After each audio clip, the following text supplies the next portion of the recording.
Scorpio. My name is Audrey Alison, and this is your April forecast for the month. Oh, that's brighter. Hi. How's it going? I'm very happy to be here, and let's just jump right into it because there is a ton going on.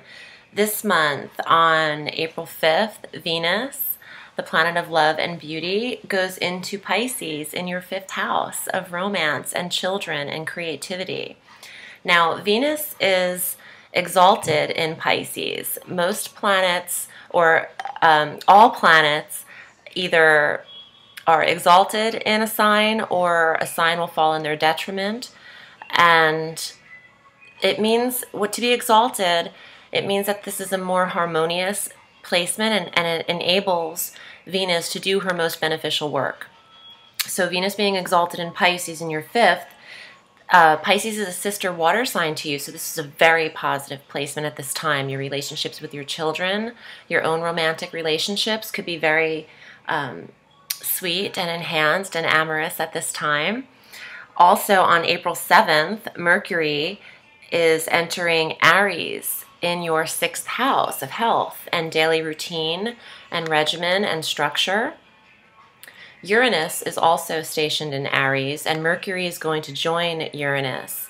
So the planet of sudden shock and surprises, Uranus, and Mercury, the planet of communication and talk and study and writing and siblings and neighborhood and local travel, those two combined in your 6th could mean that you are talking about a new regimen or health routine, or talking about your health, writing about it, expressing yourself through this new regimen. It could be a positive factor for a new healthy outlook on life. So that's a positive aspect right there, a positive transit. On April 14th, your ruling planet, Pluto, goes retrograde at 13 degrees Capricorn. So this is affecting your 3rd house of communication, Scorpio. This will last through September 23rd of 2014. Now, your ruling planet going retrograde, Pluto is the planet of change and transformation and death and regeneration and rebirth. Okay, so him going retrograde in Capricorn might feel a little uncomfortable for you in September because you are used to things going in the direct motion with Pluto. A retrograde with him is a rare occurrence. Now, your communications might be affected and your relationship with your siblings might be affected in this transit. So beware of how you're speaking and your tone with people. Due to the eclipses that we have coming up ahead, and I'll get to, you might just have a harsh, or intense is the word, not harsh, an intensity, because Scorpio is intense. You get that from Pluto. There could be a level of intensity in your communications with siblings or neighbors that could become stressful, okay? So keep that in mind. On April 15th, we have a full moon lunar eclipse. This is 25 degrees Libra in your 12th house. Eclipses bring change. We had 2 eclipses in April last year and in May. So these eclipse things out of your life that don't suit you or put you in new situations where the universe sees you being more aligned with your direct intention. So a full moon 25 degrees in Libra, lunar eclipse, could mean that the 12th house, secrets are exposed at this time. The 12th house is a secretive, spiritual, psychic house. It's also innate creative abilities. There could be something that's exposed at this time, Scorpio, and you won't like that because you like to keep your own secrets secret. So, but the eclipse will reveal some mysteries, some hidden underlying truths are coming to the surface at this eclipse on the 15th. So adhere, pay attention, and keep your your mind open because you're extremely intuitive at that time in the 12th. On April 19th, the sun is entering Taurus like it does every year at this time from April 19th through May 20th. Now, Taurus is a fixed sign like you. It is your polar opposite. It's your 7th house of relationships and partnerships and marriage and or business partnerships if you're not in a relationship. However, if you aren't in a relationship, the sun shining in this sector could bring one to you because there is some activity later regarding your 7th house in Taurus that I'll get into. But this is a warmer and comforting position for you. And it could illuminate, it could shine in a new romance, something more serious than just romance. It wouldn't be dating, it would be relationship, commitment, monogamy. So keep that in mind for April 19th, because a day later, on the 20th and the 21st, we're experiencing something very huge in the sky. It's what we called a grand cardinal square, a grand cardinal cross, which is when 4 of the cardinal signs are an exact 13 degrees of each other. It doesn't have to be 13 degrees. This one is falling in that degree. But here are the major players of this square. We have Aries, Cancer, Libra, and Capricorn. Those are the 4 astrological cardinal signs. Now, Uranus is stationed in Aries, Jupiter stationed in Cancer. Mars is retrograde in Libra right now in your 12th house. And then there's Pluto retrograding in Capricorn in that 6th house. I'm sorry, 3rd house for you.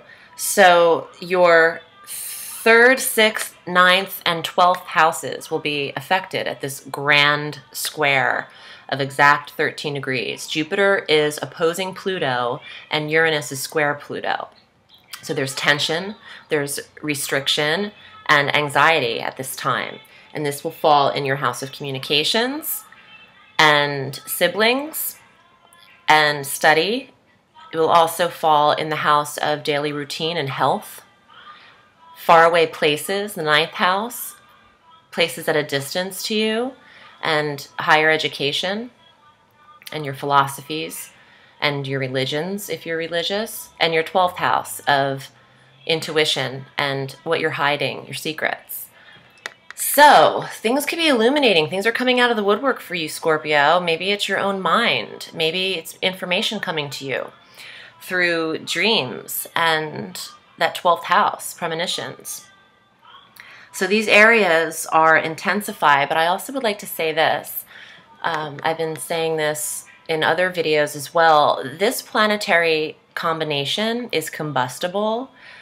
Uranus brings sudden shock and change and jolts of electricity. Mars is an angry, aggressive planet that your co-ruler, as well as Pluto. And not Jupiter, he's the lucky one. He's like, how did I end up with these guys? Who are these 3 planets who are all up in a mess? Pluto is the planet of death and change. So here in LA, we've had several earthquakes. We've had 2 pretty big ones that we've all felt. And in April, I actually expect more. I did predict the first one we were having. I was in the desert and I left a day early because I thought there was going to be an earthquake, and there was one 12 hours later. So, but this combination, planetary combination, is combustible in that it's volcanic as well. So there could be some earthly signs or, things happening in Mother Nature that aren't, too comforting in April. It feels like there might be some combustible experiences that we go through, and particularly the West Coast. So everyone, please be prepared and be careful out there. On April 23rd, Mercury goes into Taurus again in the 7th house for you of relationships. Mercury is the planet of communication and study and and speech and writing and picking up the phone and talking, the old school way, the way I like it. This going into your 7th house, you could be talking about a relationship. You could communicate with someone in the 7th. You could communicate about taking your relationship to another level. Eclipses will bring change, and there's one after this. On April 29th, we have a new moon solar eclipse, and this is 8 degrees Taurus again in this 7th house. So put it this way, Scorpio, if you're in a relationship right now and it's not built on complete solid foundation and a solid ground, it could be eclipsed out of your life at this time. The universe is bringing the best things to you, whether they feel that way or not. Change is uncomfortable, but it's best to go with it. Relationships that aren't stable could be dismantled at this time because it is a new moon and there's new intentions and new beginnings at this time. So, relationship change, in my psychic and astrological opinion, is imminent. I'd like to pull some cards for you regarding this and see what they have to say. I also brought out my astrological deck because I did receive a ton of emails about where the astrological cards went, so I'm bringing them into the picture. But this is my regular tarot deck. Let's see. Ooh, well, this is it. This is the Phoenix rising from the ashes, the rebirth. This is all of that 8th house, Pluto, Scorpio energy right there. The 10 of Wands is the rebirth, the rising from the ashes.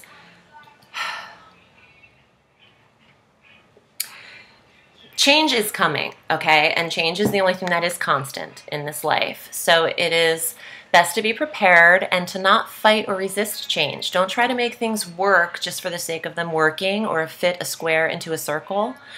I think you should trust your instinct and your deep thoughts, your dreams, your 12th house, your own psychic intuition, which we all have, and see what comes up in that area, what guidance you're given in April. Let me pull another card for you. The Empress.